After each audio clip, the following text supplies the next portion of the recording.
Sejam bem-vindos ao canal Espiritismo, Estudos para a Vida. Esse é mais um vídeo da série Estudando o Evangelho segundo o Espiritismo. Nós estamos estudando o capítulo 15 da obra, que tem o título Fora da Caridade não há salvação. Estudaremos agora o segundo item do capítulo 15, o mandamento maior. Esse item é composto pelos subitens 4 e 5, que por sua vez trazem uma passagem do Novo Testamento, o subitem 4, seguida por um parágrafo contendo os ensinamentos de Allan Kardec sobre essa passagem, subitem 5. Em resumo, nós vamos dizer que esse item do Evangelho apresenta a caridade como sendo um dever do homem para com o seu próximo e para com Deus ao mesmo tempo. Ensina que amar o próximo é algo semelhante a amar Deus, explicando o papel da caridade nessa dupla relação que envolve os homens e Deus ao mesmo tempo. Então, a caridade vai aparecer aqui como uma prática que liga os homens entre si e que liga aquele que a pratica a Deus. Essa relação, então, fica completa entre humanidade e Deus através da caridade. Continuidade, ideia de continuidade. Anteriormente, nós começamos a entender para que a caridade serve. Por que ela deve ser praticada? Qual o seu resultado para quem a pratica? Né? A salvação e a felicidade, esses são os resultados. Esse é o motivo dela ser praticada. Agora, os ensinamentos sobre a caridade vão se completando com a informação de que ela é um dever humano, que atende, que abrange as relações entre os homens, entre si e entre os homens e Deus. Então essa é a ideia de continuidade. Né? Nós estamos conquistando mais informações sobre a caridade. Então vamos à passagem do Novo Testamento, que está aqui no Evangelho de Mateus, capítulo 22, e que diz o seguinte: Mas os fariseus, tendo sabido que ele é Jesus, né, tapara a boca aos saduceus, se reuniram. Fariseus e saduceus, duas tribos diferentes dentro do povo judeu na época de Jesus. Né?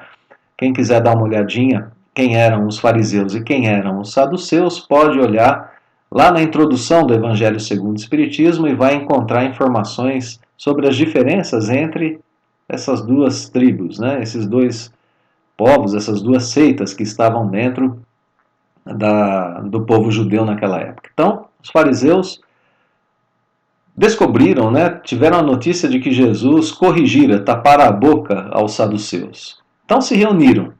E um deles, um dos fariseus, que era doutor da lei, foi propor-lhe esta questão para o tentar, mais uma vez, né, para tentar colocar Jesus em dificuldade. Perguntou a ele: Mestre, qual o grande mandamento da lei? Jesus lhe respondeu: Amarás o Senhor teu Deus de todo o teu coração, de toda a tua alma, de todo o teu espírito. Esse é o maior e o primeiro mandamento. E aqui está o segundo, que é semelhante ao primeiro. Amarás o teu próximo como a ti mesmo.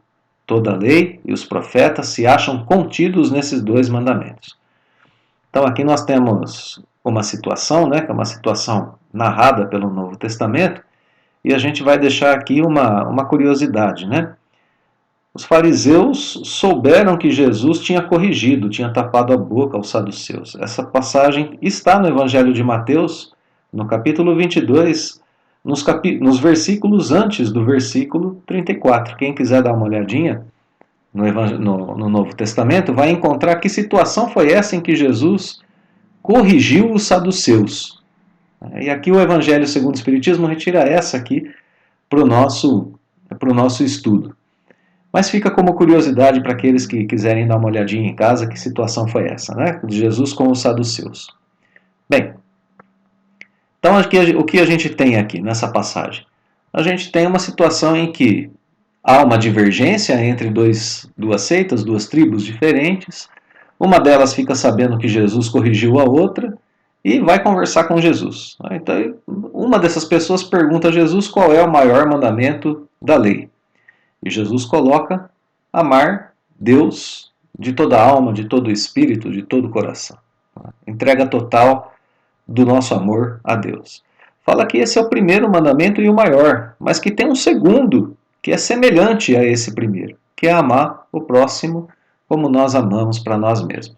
Bom, levando em conta essa situação, a gente pode logo deduzir, né, que deve ter sido um choque grande para esse fariseu que foi perguntar a Jesus, né, para tentar colocá-lo em dificuldades, né, deve ter sido um choque para ele, em seu orgulho, ouvir Jesus dizer que amar o próximo é um mandamento semelhante a amar Deus. Isso porque havia ali uma clara intenção do fariseu de se sobrepor ao saduceu, de se mostrar maior que o saduceu. E Jesus que pregava o amor entre todos, né? Jesus que pregava essa questão da igualdade entre as pessoas, oferece o maior mandamento da lei, que é o amor a Deus, amor incondicional a Deus, mas corrige também o fariseu dizendo a ele, olha, é parecido com amar Deus, você amar o seu próximo. É quase como se Jesus estivesse dizendo a ele, não venha aqui querer ser maior do que o saduceu, citando a lei, usando Deus para isso. Então deve ter sido um choque muito grande para o fariseu ouvir essas palavras de Jesus. E aí a gente hoje pode pensar que o motivo pelo qual Jesus diz que amar o próximo é semelhante a amar Deus, a gente pode pensar que isso acontece, né, porque dessa forma se ama a Deus em sua obra, em sua criação. Deus criou todos os homens. Quando nós amamos o nosso próximo, nós amamos a criação de Deus.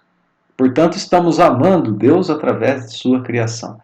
Aqui tem uma ligação muito forte com aquilo que nós vimos no estudo anterior, Jesus dizendo, toda vez que você socorre ou não socorre um necessitado, você está socorrendo ou deixando de socorrer a mim mesmo. Porque há ali uma ligação muito forte entre Jesus e Deus também. Jesus dizia, eu sou um com o Pai. Então, toda vez que nós socorremos o próximo ou deixamos de socorrê-lo, nós fazemos isso a Deus. Ou socorremos ou deixamos de socorrê-lo através do socorro que damos à sua criação. Imaginemos coisas que nós mesmos produzimos, cultivamos. Né? Imaginemos que nós tenhamos construído um jardim e de que deixemos essas flores aos cuidados de um terceiro. Bem, é claro que nós sentiremos que os cuidados ou descuidados com esse jardim nos deixará alegres ou nos deixará tristes. É isso que está sendo tratado aqui. Imagine um filho, uma filha, um pai idoso, a quem nós entregamos aos cuidados de outra pessoa. A gente vai sentir em nós os cuidados que foram dados àquela pessoa, que foram oferecidos àquela pessoa, ou os cuidados que foram negados àquela pessoa. É essa relação que está sendo posta aqui, né? Amamos Deus através de sua criação também, através da prática da caridade. É isso que está sendo colocado aqui por Jesus, né? Por isso que amar o próximo é semelhante a amar a Deus, porque nós amamos Deus em sua criação. Quando amo o Criador, eu me esforço para entender a sua criação, para progredir com ela e para causar o progresso dessa criação também, os cuidados de amor para com essa criação. Quando amo a criação, também agrado o Criador. A caridade sendo colocada aqui nesses termos, né? Quando a gente vê que está sendo tratado aqui nesse trecho, né, do Novo Testamento, a ideia de um mandamento, né? Qual o grande mandamento da lei? Ele não quer saber qualquer mandamento, ele quer saber o grande mandamento da lei. Jesus responde que o mandamento é um mandamento de amor. Nós estamos trabalhando aqui com uma ideia, né, que é a ideia da caridade ser aproximada agora do cumprimento de um mandamento. O cumprimento de um dever. É um dever que se tem diante do próximo e diante de Deus. Quando estou sendo caridoso, portanto, com o meu próximo, eu agora entendo que estou também cumprindo um mandamento divino, um mandamento de Deus. Estou, assim, dentro de um contexto de cumprimento da lei divina. Bom, aliás, não é o cumprimento de qualquer mandamento. A gente lembra que desde Moisés nós temos 10 mandamentos, temos as leis morais na doutrina espírita, temos a prática das virtudes. Bem, temos todo um contexto dentro daquilo que nós aprendemos ser lei dentro do cristianismo, dentro daquilo que nós entendemos das 3 revelações: Moisés, Jesus, doutrina espírita. Então esse não é qualquer mandamento, não é simplesmente cumprir um mandamento, o cumprimento da prática da caridade, né? Do amor dirigido a Deus, do amor dirigido ao próximo. Não é só isso. Aparece como sendo o resumo de todos os mandamentos. Jesus disse aqui, né? Isso resume tudo. Toda a lei e todos os profetas se acham contidos nesses 2 mandamentos. Então, quando a gente se coloca na prática da caridade, nós não estamos cumprindo um mandamento. Nós estamos cumprindo, de certa forma, a lei por completo, porque estamos em relação dupla com o próximo e com Deus. Aqui uma ideia que nós insistimos que vai ficando cada vez mais poderosa no Evangelho segundo o Espiritismo. Como nós nos aproximamos de Deus através de nosso relacionamento com o próximo. É uma ideia extremamente poderosa e muito bonita do Evangelho segundo o Espiritismo, que justifica por que Deus escolheu para nós a vida em sociedade na Terra, meio de progresso para todos, né? Então esse parágrafo, esse excerto aqui do Novo Testamento, coloca a caridade como um mandamento de importância próxima ao de amar o próprio Criador. É isso que está sendo apresentado aqui. A caridade é um mandamento de importância muito próxima à importância que tem o mandamento de amar Deus. Então, sempre, né, o primeiro mandamento e o mais importante é amar Deus. Mas quando nós amamos o próximo, aí nós estamos nos aproximando muito desse mandamento através agora de uma prática, não apenas da oração, vamos dizer assim, né? Não apenas da contemplação, mas agora através da prática do mandamento divino. Vamos ao parágrafo de Allan Kardec sobre essa passagem, parágrafo único, né? Escreve o codificador: caridade e humildade, tal a senda única da salvação. Caridade e humildade. Fora da caridade não há salvação. Egoísmo e orgulho, tal a perdição, tal a da perdição, tal a senda, né? Da perdição. O caminho, né? O trabalho ali da salvação e da perdição. A tarefa, né? A entrega da humildade, caridade e humildade para a salvação, egoísmo e orgulho para a perdição. Este princípio se acha formulado nos seguintes termos. Esse princípio está dito por Jesus aqui: amarás a Deus de toda a tua alma e a teu próximo como a ti mesmo. Toda a lei e os profetas se acham contidos nesses 2 mandamentos. E para que não haja equívoco sobre a interpretação do amor de Deus e do próximo, acrescenta: e aqui está o segundo mandamento, que é semelhante ao primeiro. Isto é, que não se pode verdadeiramente amar a Deus sem amar o próximo, nem amar o próximo sem amar a Deus. Logo, tudo que se faça contra o próximo, o mesmo é que fazê-lo contra Deus. Não podendo amar a Deus sem praticar a caridade para com o próximo, todos os deveres do homem se resumem nessa máxima: fora da caridade não há salvação. Então, caridade e humildade estão descritas aqui, ou melhor, estão descritas no mandamento de Jesus, porque não é possível amar Deus e ser caridoso sem ser humilde diante do poder supremo, nos sujeitando ao seu amor e à sua soberana vontade, e à sua lei. Eu preciso de humildade para aceitar a lei de Deus e para começar a tentar praticá-la. A gente não começa praticando a caridade em seu máximo. A gente vai treinando. E para que a gente se coloque nesse caminho desse treinamento, é preciso, antes de tudo, a humildade, para aceitar esse aprendizado e para tentar praticá-lo, para corrigi-lo, né, quando a gente errar. Também não é possível amar o próximo como a mim mesmo sem a caridade. A caridade é justamente esse sentimento de reconhecimento do próximo, como o próximo tendo as mesmas dificuldades e necessidades que eu tenho. Não é possível amar o próximo sem atender o ímpeto de fazer ao outro aquilo que eu faria a mim mesmo. Sem atender esse sentimento de que o próximo também merece tudo aquilo que eu mesmo mereço. Então Kardec completa esse parágrafo dizendo que o amor verdadeiro, que se devota a Deus, somente o é assim se houver também amor ao próximo. Não pode ser verdadeiramente amor a Deus se nós não amamos ao próximo, e tampouco nós amamos o próximo sem amar a Deus. Porque senão a gente cai no egoísmo, no orgulho, e não compreende que o próximo é obra de Deus, é filho de Deus, tanto quanto nós. Então aqui o envolvimento dessa questão do amor, que Jesus colocava como sendo primeiramente a Deus, para que a gente possa destinar a caridade ao próximo, apesar das imperfeições do próximo.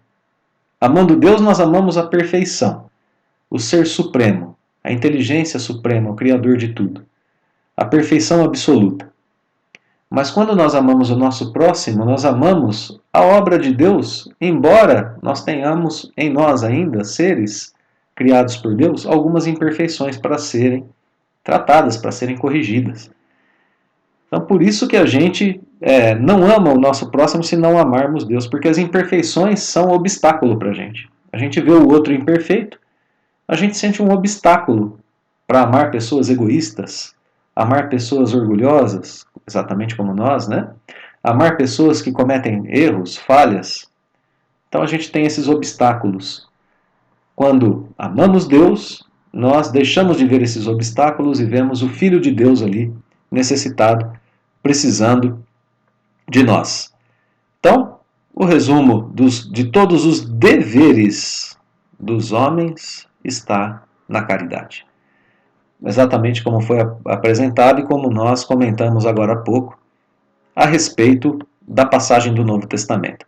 Então esse parágrafo explica o papel da caridade como sendo o papel que nos dá uma interação mais perfeita entre os homens e Deus, como sendo o resumo de todos os deveres humanos e, portanto, o único caminho para a nossa salvação. Completando agora as informações do nosso estudo anterior. Nós vamos, assim, concluir esse nosso estudo dizendo que aqui nesse item aparece com ainda mais destaque a questão da aproximação entre o homem e Deus através das relações humanas. Ensinamento que já vem aparecendo no Evangelho segundo o Espiritismo desde o capítulo anterior. Portanto, o nosso dever maior aqui na Terra, poderíamos dizer que talvez o único dever, né, é praticar a caridade por amor a Deus, por amor ao próximo. Mas quando isso for muito difícil, pois sabemos que existem, né, aquelas circunstâncias que às vezes nos impedem de sermos caridosos, como a ingratidão, o julgamento que fazemos sobre as dificuldades do outro, etc., aí então a gente faz a caridade por amor a Deus, antes de tudo. E lembrando sempre, né, que esse amor que nós desenvolvemos é um amor que é patrimônio nosso, é um amor que nós desenvolvemos por nós mesmos, e aqui mais um motivo de praticarmos a caridade. A conquista do amor que nós podemos destinar ao próximo e que nos leva a Deus.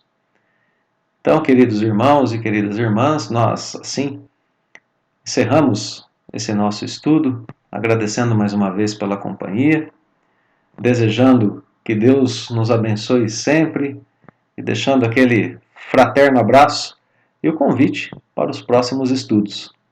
Até lá!